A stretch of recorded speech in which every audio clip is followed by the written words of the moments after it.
हमारे पास एक linear equation है 8x is equal to 13 plus 4x, और हमें जो है वो इसको सॉल्व करना है।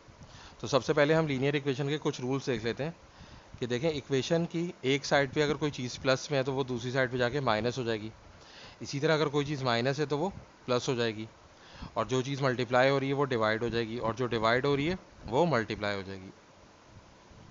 तो यहाँ पे देखें 4x जो है वो ऐड हो रहा है, तो 4x जो है वो दूसरी साइड पे जाके क्या हो जाएगा, सब्ट्रैक्ट हो जाएगा। तो ये हो जाएगा 8x minus 4x is equal to 13।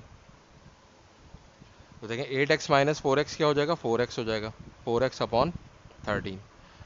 अब 4x का मतलब क्या है कि 4 जो है वो x से मल्टीप्लाई हो रहा है, तो ये इस साइड पे मल्टीप्लाई हो रहा है तो दूसरी साइड पे जाके क्या होगा, डिवाइड हो जाएगा। तो हमारे पास आ जाएगा x is equal to 13 upon 4। तो ये जो है हमारे पास x की वैल्यू 13 अपॉन 4 आ रही है। इसको हम चाहें तो फर्दर सिंप्लीफाई कर सकते हैं कि हम 13 को डिवाइड कर दें 4 से, तो 4 3 ज़ा 12, हमारे पास रिमाइंडर बचेगा 1। तो ये हमारे पास इम्प्रॉपर फ्रैक्शन है। अब ये मिक्स नंबर की फॉर्म में आ गया। सबसे पहले हम इस 3 को लिखेंगे और फिर ये 1 लिखेंगे ऊपर, और डिनोमिनेटर में हम क्या करेंगे, 4 लिख देंगे। तो हमारा आंसर आ रहा है x is equal to 3 whole 1 upon 4। तो हम जो है वो हम अगर सिंपल फ्रैक्शन में आंसर देना है तो हम इस तरह कर सकते हैं। हम चाहें तो इस आंसर को डेसिमल में भी दे सकते हैं। हम क्या करें कि पॉइंट लगा के यहाँ पे 0 इंक्रीज़ कर दें।